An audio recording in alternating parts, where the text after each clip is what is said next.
buenas tardes, bienvenidos. Empezamos una nueva emisión de Los Siete Locos.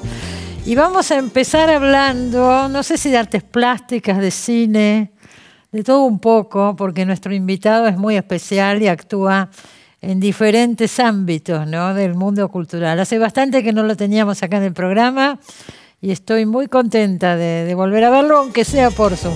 Ahí lo presentamos. Marcos López nació en Santa Fe en 1958. Es uno de los artistas visuales más importantes del país. Dirigió el documental Ramón Ayala y es autor de títulos como Pop Latino y Verdad Consecuencia. Recientemente se estrenó el film López, que lo tiene como protagonista. Bueno, Marcos, ¿cómo estás? ¿Cómo estás, Cristina? Qué gusto me da. Esto ya, mira, estuve un año para aprender a usar el Zoom y lo logré. Ya toco el botón y me sale. Yo también aprendí ahora. Nunca en mi vida había hecho Zoom ni tantas cosas que uno aprende. Por suerte que existe. Yo me quejo, pero digo suerte que existe, porque si no, no podríamos hacer el programa directamente. Así que esto es lo que tenemos. Y me quedé con una palabra que dijiste en la presentación. Marcos López actúa en diferentes disciplinas y en un punto es así, porque cuando se prende la cámara, uno empieza a actuar, digamos. Bueno.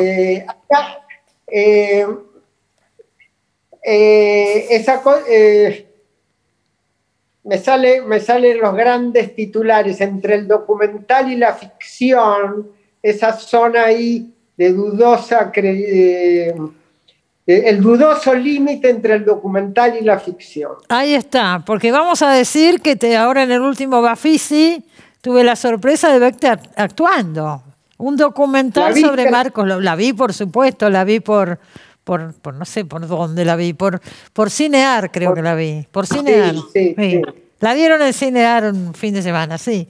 Ahí la vi, se llama López, y vos decís en la película que el momento es especial porque cumpliste 60 años, porque había muerto tu papá, porque tu mujer se iba a vivir a México con tu hija, porque te estabas mudando, o sea, era un momento medio de crisis y todo eso también está mostrado.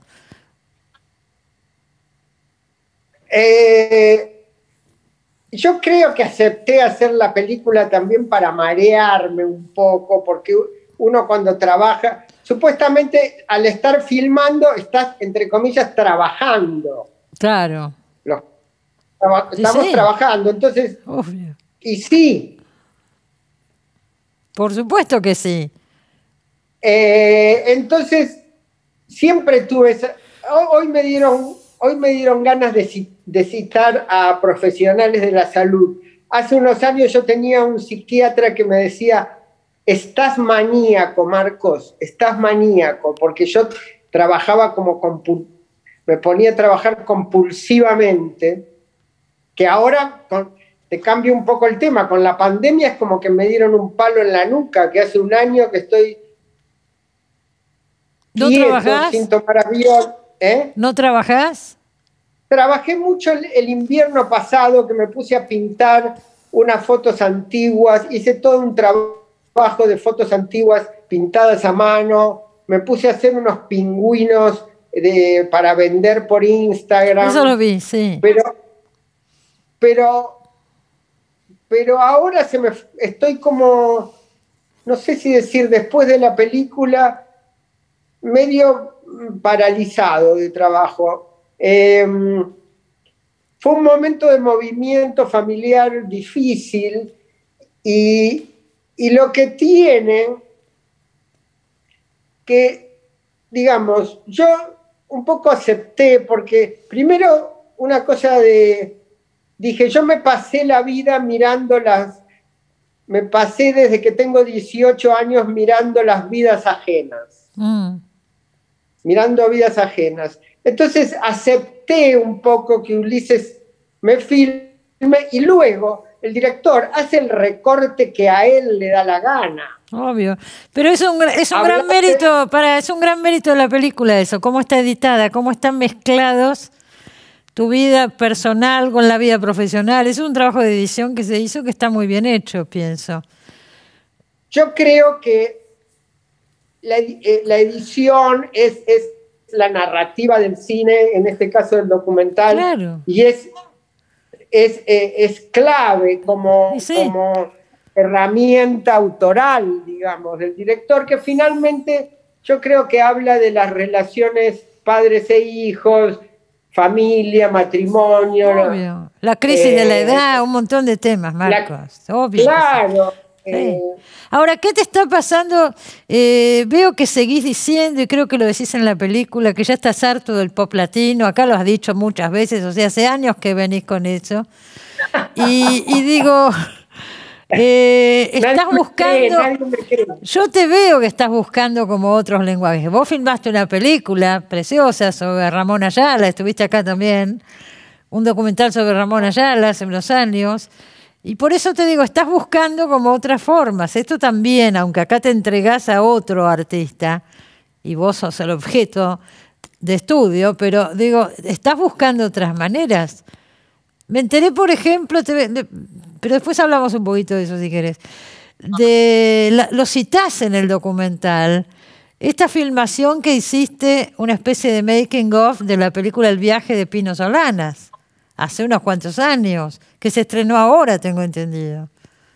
Sí, porque estaba perdida esa. Cuando yo estudié en la escuela de cine que fundó Fernando Birri y García Márquez en Cuba. Estudié cuando empezó la escuela, a fines de los 80.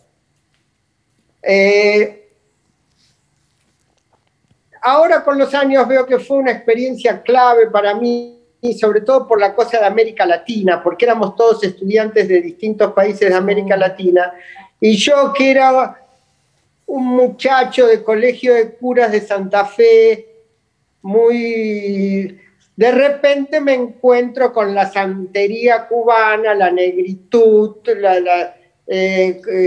con esa América desbordada, con el Caribe. Y creo que ahí me da esa cosa medio bolivariana, ¿viste? Una cosa medio bolivariana de salir en busca de la América profunda. Cuando vuelvo de la escuela de Cuba en los años 90, alguien me recomienda a Pino que grandilocuentes si los hay, de ahí a Pino se le ocurre hacer una película El viaje, que era una mezcla entre el viaje del Che Guevara y un chico que se busca a sí mismo, y estaban necesitando un documentalista, y yo estuve un año siguiéndolo a Pino. ¿Un año estuviste viajando con Pino Solanas? Sí, con viajes intermitentes, yendo y viniendo.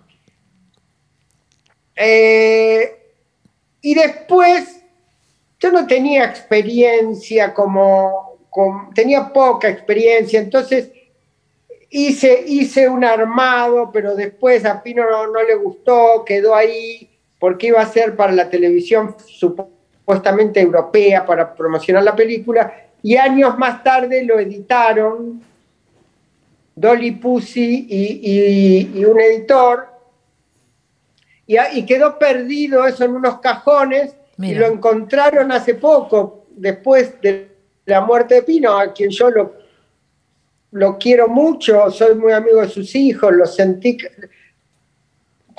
siento como un maestro de alguna manera. Claro, Pino. Ha vivido una experiencia importante con él. Estar un año recorriendo América Latina con la película y todo lo demás. Así es.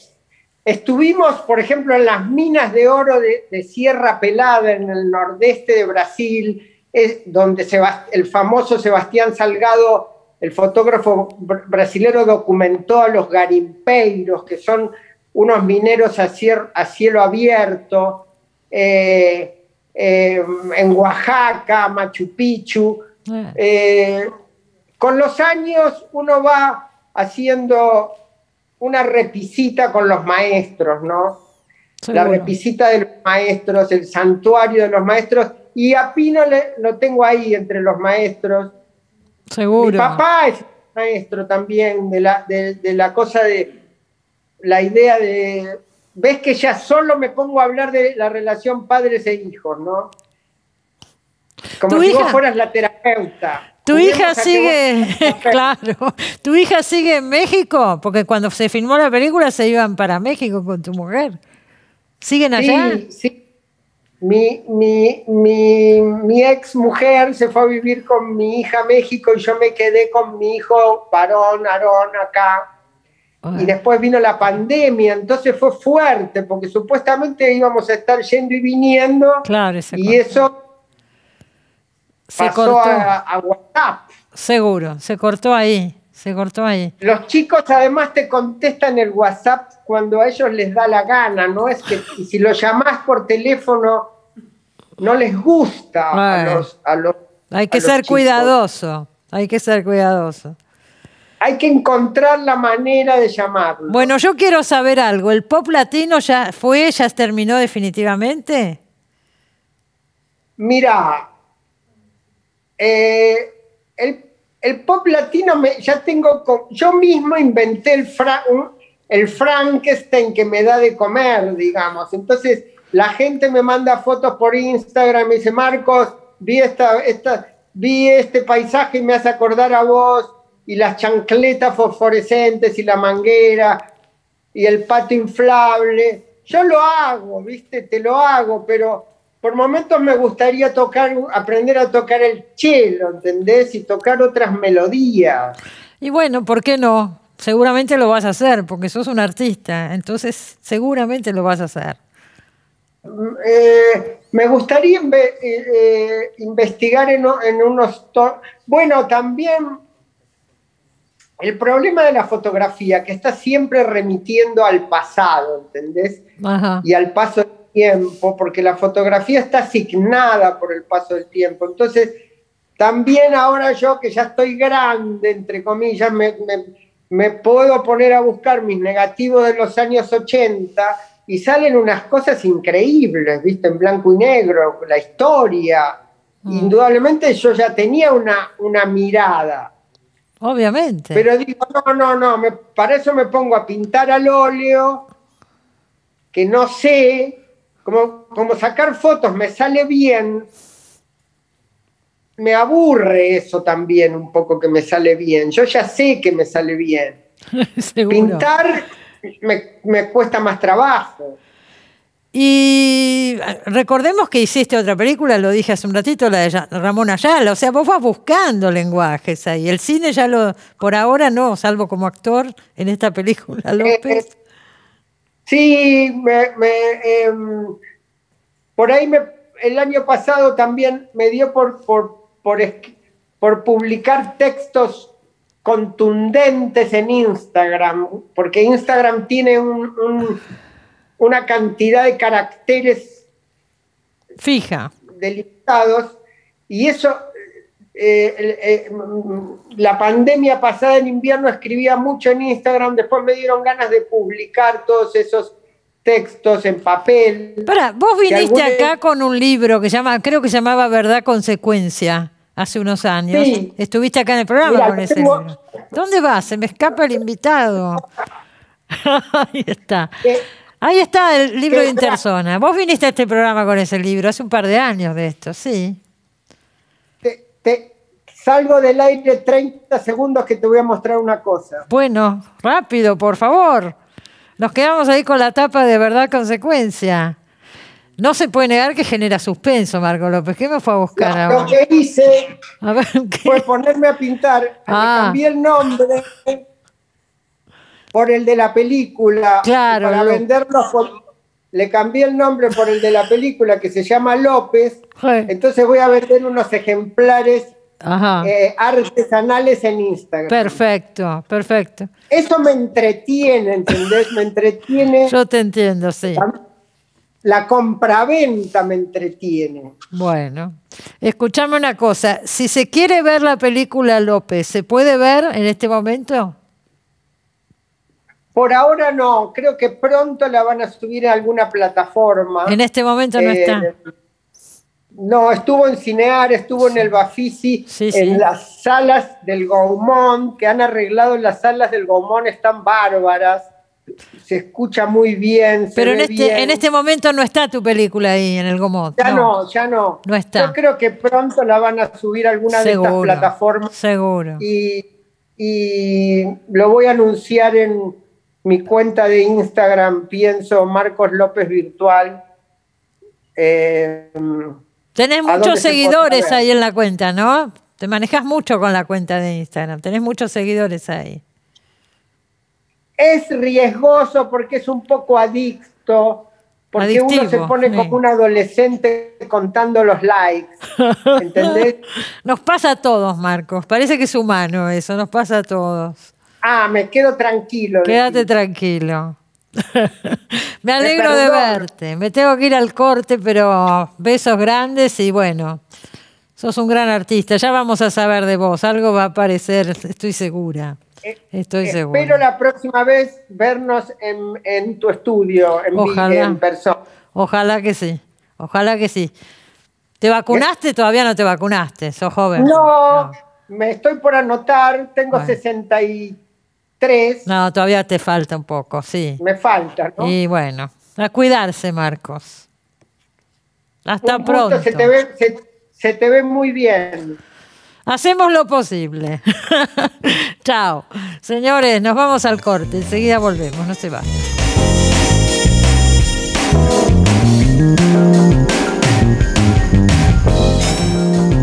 Bueno, vamos a hablar de la Divina Comedia ahora, ¿eh? Se cumplen 700 años de la muerte de Dante Alighieri, hay una serie de celebraciones alrededor, pero también uno lee noticias, como leía el otro día, salió en los diarios, que en una traducción en Holanda cortaron la parte donde aparece Mahoma en el infierno. Entonces uno dice, la teoría de la cancelación llega hasta la Divina Comedia, realmente. Dijeron, para no herir susceptibilidades o algo por el estilo. No, yo realmente me cuesta entender, últimamente por una cosa o por la otra, pero siempre estamos hablando de este tema, porque genera novedades, por hacerlo de alguna manera, todo el tiempo. Bueno, en la Argentina también tenemos una novedad con respecto a la Divina Comedia, pero buena, porque apareció una nueva traducción de la Divina Comedia. Y su autora es Claudia Fernández Speyer. ¿Lo dije bien, Speyer? Hola, Claudia. Perfecto. ¿Cómo estás? Hola, buenas tardes. Por supuesto, una experta en el tema, una académica. Y uno empezaría por decir eso. Yo recuerdo hace unos años salió la de Jorge Aulicino, no hace tanto.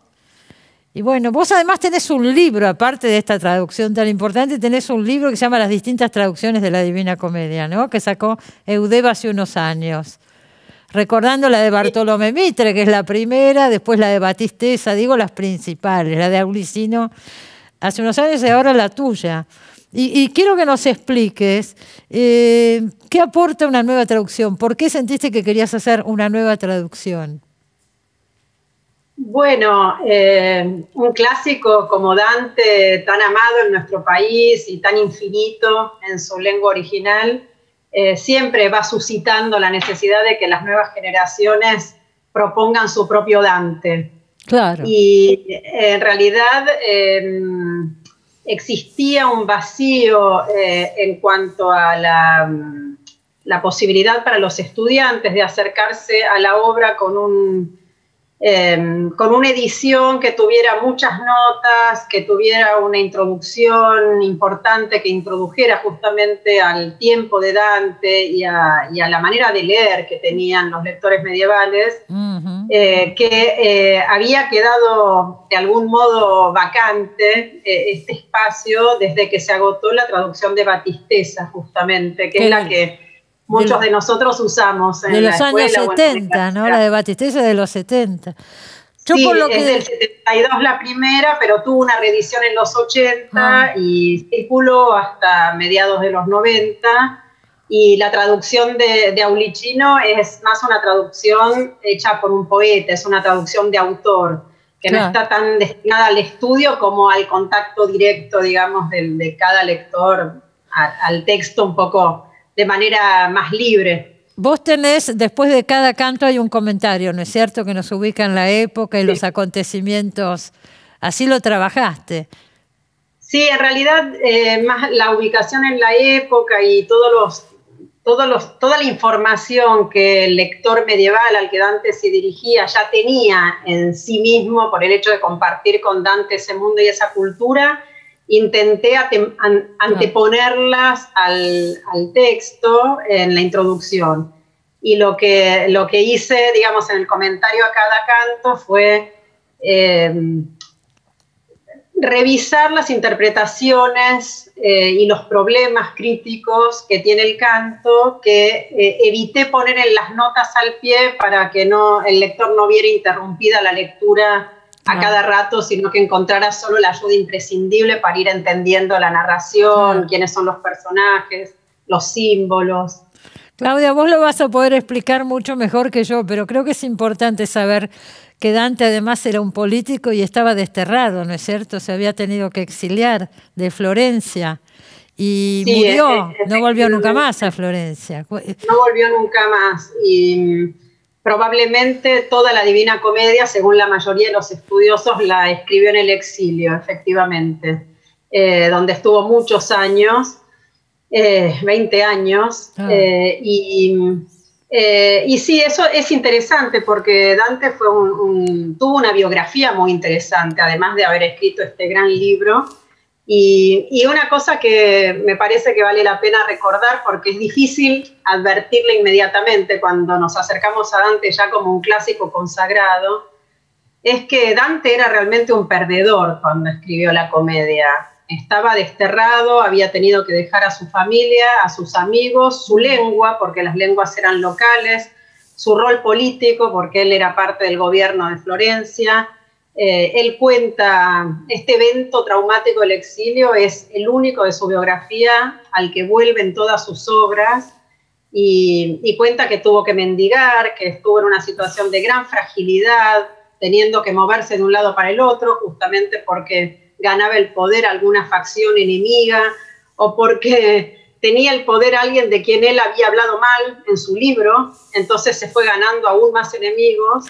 Y en esta situación de tanta desdicha y peligro, adversidad de todo tipo, escribió el mejor libro del mundo. Así que es increíble. Es impresionante. Además, una cosa que también hay que recalcar es que él eligió un lenguaje accesible, popular para muchísima gente. No era una obra elitista de ninguna manera, ¿no es cierto? Él no la escribe en latín, la escribe en un dialecto de Florencia, creo.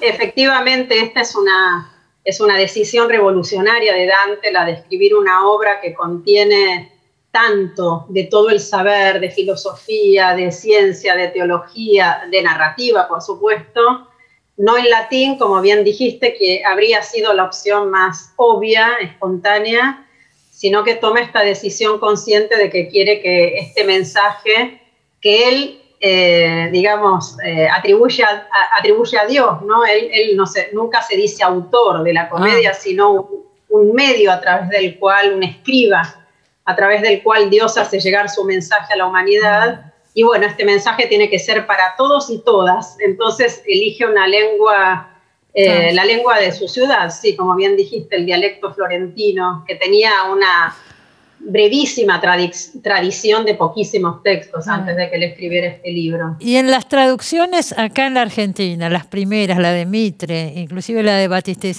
¿se respeta eso o el lenguaje popular o cómo se trabaja? Bueno, el lenguaje popular de Dante en realidad, digamos, es una elección de idioma y después dentro de ese idioma, que es el dialecto florentino, él varía muchísimo el registro, el grado de formalidad, y pasa de la lengua más sublime a la lengua más plebeya, donde hay malas palabras. Inventa palabras también, ¿no? Inventa palabras Dante. Inventa también palabras, sobre todo en El Paraíso, sí. Y esto, en el caso de la traducción de Mitre, no, hay está borrado de algún modo por Mitre esta gran diversidad de la lengua de Dante, porque Mitre consideraba, no solo él, digamos, su generación, consideraba que el italiano de Dante era un italiano todavía impreciso o imperfecto y que recién unas décadas después con Petrarca adquiriría la perfección poética. Entonces, lo que hace Mitre de algún modo es homologar la lengua poética de Dante, que es tan variada, tan audaz, tan osada, la homologa al ideal, digamos, renacentista, que es posterior, claro, que está justamente moldeado en la lengua de Petrarca y cancela esa expresividad que nosotros valoramos hoy tanto, ¿no? ¿Y Battistessa? Y Battistessa es un poco menos, digamos, elegante o ennoblecedor de la lengua de Dante que Mitre, es un poco más respetuoso, por ejemplo, de las palabras de registro muy coloquial, pero en algunos casos también envuelve a la comedia de un halo un poco solemne que, a mi modo de ver, hace perder la intensidad de algunos episodios. Claro, claro. Hoy vos la publicás, salió con el sello de Coligüe. Digo, ¿qué le podés decir a gente? ¿Qué nos da hoy la Divina Comedia, el Dante? Es un clásico, obviamente. ¿Nos está hablando de hoy? De alguna manera. Bueno, yo creo que Dante nos habla de siempre. Hay una cosa muy notable que sucede cuando uno estudia lo que en la tradición italiana se llama la fortuna de Dante, es decir, cuántos lectores, cuántas publicaciones tuvo en cada siglo. Una cosa muy notable es que desde que a Dante se lo redescubre, porque estuvo marginado del canon durante varios siglos, pero a partir del siglo XIX, en que realmente se ubica en el centro como lo conocemos hoy, varios lectores privilegiados de Dante, escritores o estudiosos que han hecho reformulaciones de los episodios dantescos, encontré que en distintas generaciones algún escritor importante decía: Dante, como todo clásico universal, le habla a todos siempre, pero sobre todo le habla a mi generación. Y esto lo encontré dicho por alguien del siglo XIX, romántico, por gente durante la Primera Guerra Mundial, por gente en la Segunda Guerra Mundial. ¿Qué nos dice hoy? Bueno, me está hablando a mí, te dice, claro. Me está hablando a mí, sí. Yo me acuerdo cuando salió la traducción de Jorge Aulicino, él vino acá al programa, y él decía, bueno, el que sienta complicaciones, siga leyendo, tiene muchos niveles de lectura, y el primero es seguir la historia, más allá de que es un poema y de todo lo demás que ya sabemos. Y si se traba en algo, siga porque la historia lo va a ir llevando. ¿Estás de acuerdo con eso? Sí, yo creo que el texto admite muchas lecturas posibles y que una, tal vez la más espontánea para lectores de nuestra época, es la de leerlo como una novela de aventuras. Por supuesto, sin olvidar que es un poema, porque el ritmo es algo muy importante también en una novela de aventuras, y mucho más si está en verso. Obvio. Lo que no estoy tan de acuerdo... Muy difícil de traducirlo, es cierto, Claudia, muy difícil de traducir, además. Sí, sí. No, decía que en lo que no acuerdo con Jorge Aulicino, que lo he discutido incluso con él, es en que sin ayuda de las notas toda la comedia se pueda leer entendiendo. Yo creo que hay algunos episodios en los que es necesario realmente una ayuda, porque Dante habla mucho de su propio mundo. Es muy notable como un texto que ha sido leído durante siglos y seguimos leyendo y disfrutando tanto, tiene tantos personajes, tantos eventos de política de su época. Claro, bueno, eran políticos, ¿no? Claro, claro, y además porque quería modificar el mundo en el que vivía. Entonces le hablaba a los lectores de sus amigos, sus enemigos, sus parientes, y por supuesto a nosotros se nos pierden esos datos. Claro. Y bueno, yo por lo menos como lectora, cuando leí hace muchos años la comedia por primera vez, agradecí las notas. Claro. Porque en muchos casos sentía que me perdía realmente, aún queriéndolo leer como una novela de aventuras, quiero decir. Hay cosas que perdés inevitablemente. ¿Qué opinas de esto que yo decía al principio, esta noticia que salió que en Holanda cortaron a Mahoma del infierno en la Divina Comedia? ¿Habías visto eso? Me había llegado la noticia muy indirectamente, pero como de algo sucedido en Francia, así que ahora me haces... Yo lo vi en los diarios, salió por todas las... Entiendo que claramente hay países que están ante un peligro que nosotros desconocemos, sí, felizmente, pero a mí me parece que es, independientemente de ese peligro que tal vez motivaría la no publicación del libro, claro, en una situación en la cual hay gente que puede perder la vida, pero si uno decide traducirlo, a mí me parece que hay que traducirlo todo, no solo por respeto a Dante, sino por respeto a los lectores. Por supuesto. Me parece que es subestimar a los lectores, creer que no puede entender que de Dante su mundo y su visión nos separan 700 años. Entonces, porque habría que también censurar la Biblia con ese criterio. Por supuesto, y si empezamos a ver, no queda nada, qué sé yo.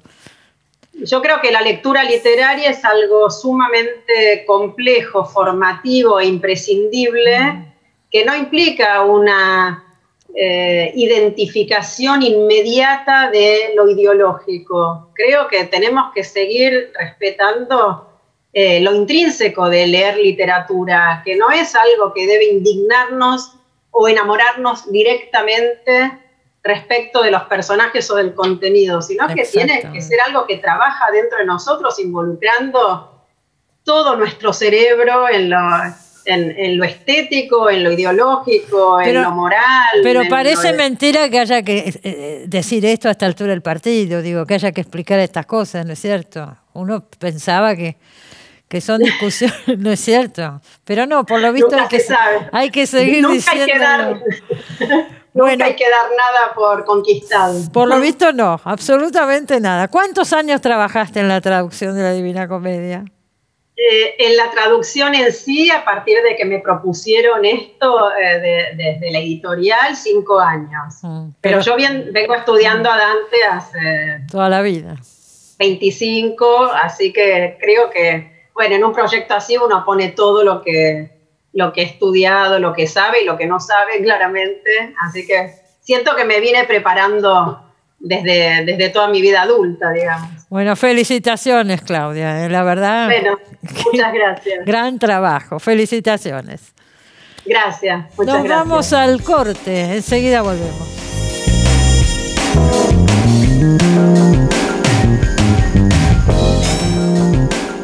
Bueno, acá tengo en la mano Claudia Vuelve, se llama, el último libro de Julián Gorodischer. Quiero decir que Claudia se refiere a la revista Claudia. Yo cuando recibí este libro, la mente de pronto rebobinó y me acordé los inicios de la revista Claudia. Creo que fue en el año 57, 58. Lo que significó las tapas de la revista Claudia en una época. Ahí está Julián, ahí está. Si me equivoco. Hola, Cristina. ¿Cómo te va, Julián? ¿Qué decís? Me sorprendiste con esto. Pero quería contar esta historia. Sí. Yo era chica cuando salió Claudia. Hubo una época, no sé si fue siempre así, que ponían dibujos de modelos en la tapa. Exacto. No eran las modelos, no eran fotos, sino dibujos. En esos años... por ejemplo, yo me acuerdo calcando esos dibujos, por ejemplo, las chicas los calcábamos, jugábamos con eso, qué sé yo.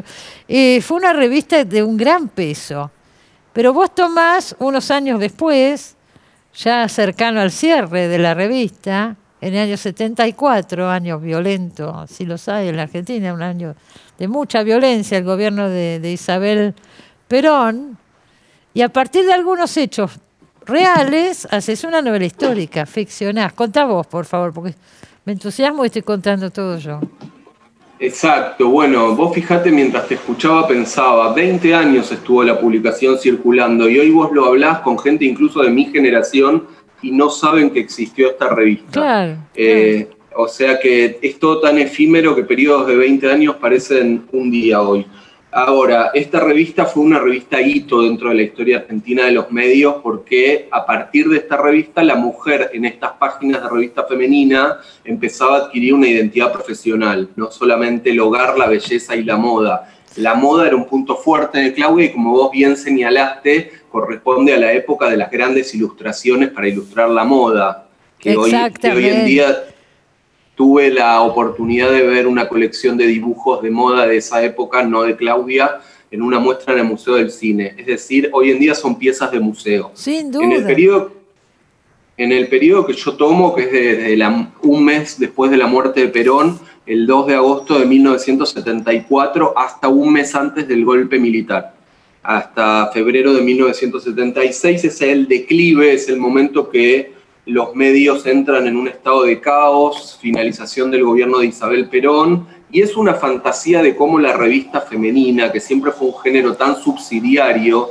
tan marginado de la información seria, de la información política, en esta novela cobra un rol sustancial en la cercanía al poder político. Y dentro de la redacción de Claudia y del canal donde se va a lanzar el programa de Claudia, Claudia Presenta, hay una trama en la que se dirime el destino del país, no solamente de algo tan banal como puede ser una publicación de moda, ¿no? Porque el fuerte de la época es la moda.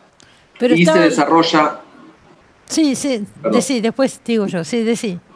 No, te decía que dentro de la trama se está preparando la nota de Isabelita Mujer Claudia, que es como una especie de mujer del año que realmente existió. Yo tuve el ejemplar en mis manos y fue todo un trabajo de cortar y pegar todos esos artículos y todos esos avisos publicitarios hasta dar con lo que se está presentando como novela collage. Es una novela histórica, pero con mucha presencia del objeto también ornamentalmente y como parte de la trama.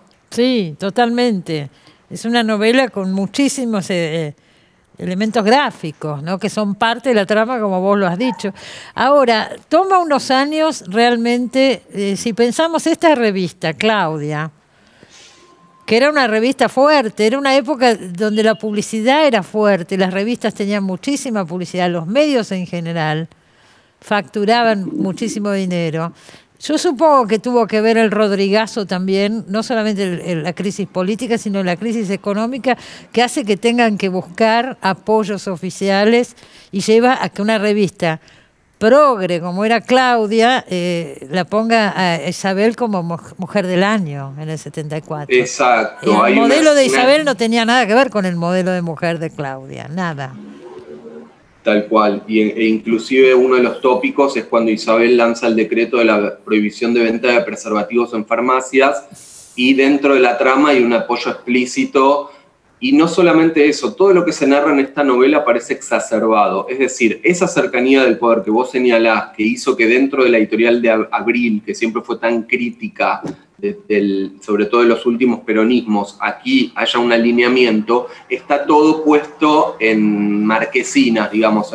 El juego de la novela es pensar cómo de pronto entre la interna de Helbar y la de López Rega, dentro del gabinete de Isabelita, que realmente fue una interna que se terminó devorando a Helbar, Claudia es el arma principal de una de las partes de esta novela que aparece identificada como la vida opuesta a la muerte que representa López Rega. Por eso todo está matizado y contradictorio, porque por un lado vos decís cómo la revista está tan apegada al gobierno y perdió su perfil crítico, y por otro lado decís, pero dentro del gobierno, y en la novela se dice, Claudia está apoyando la causa de la vida contra la AAA. Sí, bueno, sí, pero es una manera un poco peculiar, ¿no es cierto? Ya la época era bastante difícil. Aparecen de personajes, qué sé yo, Jacobo Timerman aparece, pero recordamos que esta es la época de Primera Plana, de Confirmado, era una época de revistas realmente fuertes, ¿no es cierto? Es la época que a mí me hubiera gustado habitar, porque... y trabajar en el periodismo, Julián. Sí. Acá sí, contás todo el despliegue que había, no sé.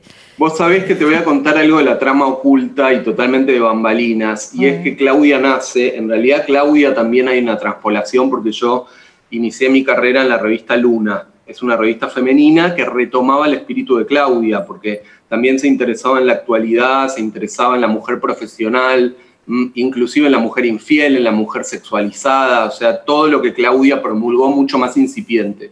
Y Gabriela Esquivada, que fue mi editora ahí, que inspira algunas de los sesgos de algunas de las editoras, después tuvo la oportunidad de leer la novela, ella escribió la nota en Infobae y ella dice, el pasante hoy sería envidiado por más de un editor. Las condiciones del trabajo del pasante de Claudia. Y esto es así, y yo era pasante de Luna, entonces hay todo un juego de superposición de identidades. Bueno, aparecen como personajes, por ejemplo, la poeta Olga Orozco, que trabajaba en la revista Claudia. Sí. Aparece grandes periodistas como Ernesto Yo, por ejemplo. Sí. No sé, hay un montón de personajes reales que se mezclan con personajes de ficción, ¿no es cierto? Y también personajes muy olvidados, porque el periodista de redacción, que es un talentoso muchas veces, como Paola Ravena, que aparece como personaje, o como Héctor Zimmerman, que también es personaje del libro, eran talentosos tituladores, talentosos editores, gente habituada y solvente en la síntesis, en la nota exclamativa, en hacer de la nada una narración. Enrique Raab aparece. Aparece reivindicados. Bueno, pero Raab ya tuvo su rescate. Él primero que bueno, estaba comprometido, ya sus notas de la opinión tienen un peso que hoy mismo sería un consagrado por la intelectualidad progresista. Sí. En cambio, Zimmerman, Paola, que Paola aparece mencionada como la gris imprescindible de toda redacción de primera línea. Y esto no significa que Gris sea mediocre, sino Grise es una persona que no alcanzó la relevancia como un yo creativo, un yo autor, y toda su creatividad se perdió en las páginas efímeras de esa publicación. Claro, hay muchos casos, uno recuerda muchísimos casos. Ahora, ¿cómo investigaste todo esto? ¿Qué documentación hay? Yo tengo el morbo de las hemerotecas. A mí me encanta, que es lo que más extraño, pues están todas cerradas. Hay que ir con aplicación Cuidar a la hemeroteca de la Nación. Y me encerré mucho en Hemeroteca de Nación y en Hemeroteca de Congreso con todos los diarios que hay, que no son todos, y con todas las revistas que hay. Te anticipo que Claudia no se conserva. Siempre digo lo mismo en cada libro. Hay que cuidar más los medios gráficos y la historia de los medios gráficos, y los ejemplares táctiles están totalmente desaparecidos, no están en hemerotecas. Qué lástima. Yo recuerdo esas tapas de Claudia que yo te hablaba recién, pero eran fantásticas, digo. No están esas revistas. No, están todas acaparadas por algunos poquitos coleccionistas, sobre todo, aunque te parezca mentira, de la obra de Olga Orozco. Fueron a reivindicar y a escudriñar en las secciones que ella escribía, en el horóscopo, en el correo íntimo, en las notas, grandes biografías de escritoras que se vienen antologías. Eso lo hacía Olga Orozco también, las biografías de escritoras en Claudia. Hay una muy buena antología que se llama Yo Claudia, basada en la obra de Olga Orozco en Claudia, de Marisa Negri. Pero bueno, es un faltante. Entonces, como yo te conté en alguna oportunidad, el contexto sociopolítico es muy verosímil, y te doy fe de que si vos vas a los diarios de la época vas a encontrar esos acontecimientos. Pero el espíritu es ficcional, y esto se advierte en el comienzo del libro, porque todo lo que atañe a los personajes principales, a este coro de mujeres editoras, que yo les dedico el libro a todas las editoras que he tenido a lo largo de mi vida, esas mujeres, todo lo que les atañe es ficcional, ¿sí? Pero vos, por lo que contás en el libro, al final, creo que hay un epílogo, vos contás que te entrevistaste con muchas de ellas. Con las redactoras de Claudia. Sí, pero es para obtener el color, el movimiento, la dinámica. Claro, no lo que pasa. Claro, no los hechos, la anécdota. No. Claro. Las anécdotas sí están vinculadas porque está fuertemente atravesada por el acontecimiento de los diarios, porque en cada capítulo de Claudia, por ejemplo, en el tercer capítulo transcurre todo en Chapadmalal, con Isabelita, es el más político, es el que se sumerge más en la trastienda de Palacio, y en ese caso, que está Lastiri, está Balbín como personaje, está Macera, está López Rega, pero está apoyado en un mes y medio misterioso que Isabelita pasó en el verano del 75 en Chapadmalal, y que no volvía, y ya se especulaba que no iba a volver. Entonces ahí es totalmente ponerse a imaginar cómo fue ese retiro de Chapat Malal, con el agregado de que había 2 enviados de Claudia y de La Opinión, que son Enrique Rabb y Héctor Zimmerman. Entonces ahí yo uní esos 2 mundos. Pero básicamente fue el placer por primera vez en toda mi vida, a nivel publicable, de ponerme a imaginar y a pensar una ficción, ¿no? Todavía muy apegado a la realidad, porque yo provengo del periodismo y los medios son mi materia narrable, pero es una ficción. Claro que es una ficción, está claro. ¿Es tu primera novela? Es mi primera, sí. Siempre quizás te diría que yo no considero que el periodismo... Odio esa dicotomía y después saltan los grandes fraudes de periodistas mentirosos. Odio la dicotomía verdad-ficción, porque creo que todo texto es ficcional y ya está hiperteorizado de cómo la mirada misma de un periodista o de un cronista está ficcionalizando por el solo hecho de jerarquizar la realidad. Absolutamente. Ahora, yo no sé qué opinas de esto, pero en este último tiempo me llamó la atención porque se estrena la obra Happyland en el San Martín el año pasado, el anteaño, sobre Isabelita. Ahora en el Bafisi vi una película que se llama Una casa sin cortinas. La vi. Sobre Isabel Martínez, otra vez. Y ahora abro tu libro, Isabelita. Digo, ¿qué está pasando? Sí. Bueno, mira, justo me escribió hoy, mira qué oportuna tu intervención, me escribió hoy el dramaturgo de Happyland, Gonzalo de María. Gonzalo de María estuvo acá. Es una obra excelente, Happyland. Lo dije siempre. A mí me parece pero bueno, excelente. Te aclaro que Claudia fue hecha antes que Happyland. Yo no digo que nadie copie a nadie, pero digo, aparece todo esto simultáneamente, o más o menos simultáneamente, llama la atención. Es un periodo bastante olvidado el de Isabelita, y de pronto, fíjate, un documental, una obra de teatro, una novela.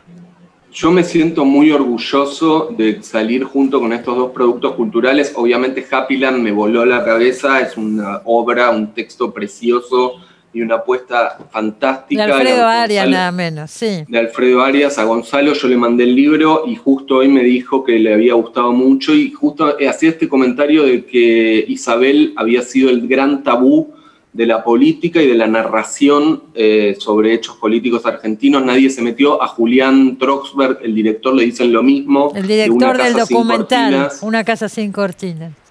Es decir, se ve que también es incómodo. Vos fíjate, en pleno auge del levantamiento femenino, en el mejor sentido, de las mujeres al poder, en el mejor sentido, nadie va a ir a buscar esta figura antimarketinera de una primera presidenta del mundo de estas características. Sin duda, pero es parte de la historia, está muy bien, me parece.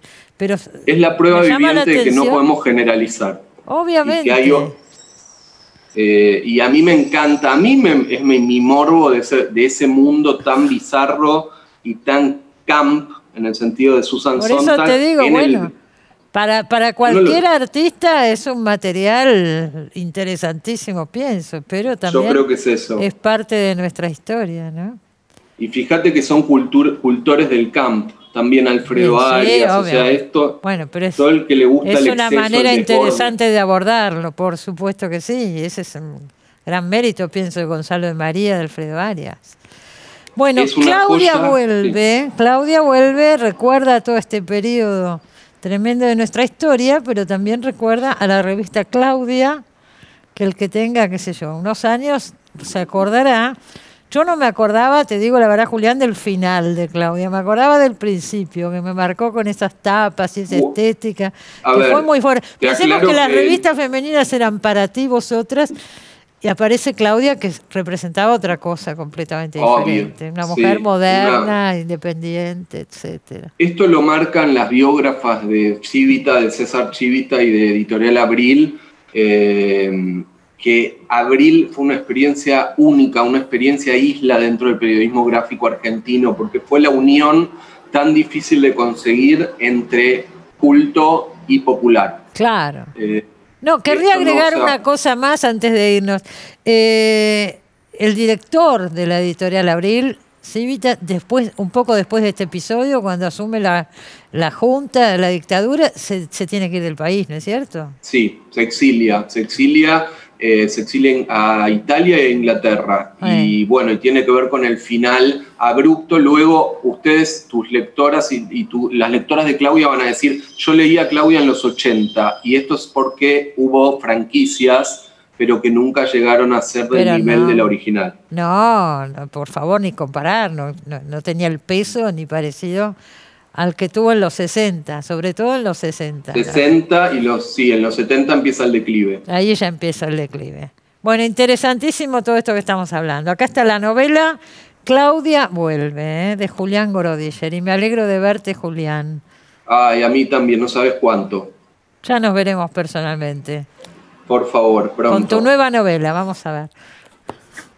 Un beso enorme. Hasta pronto.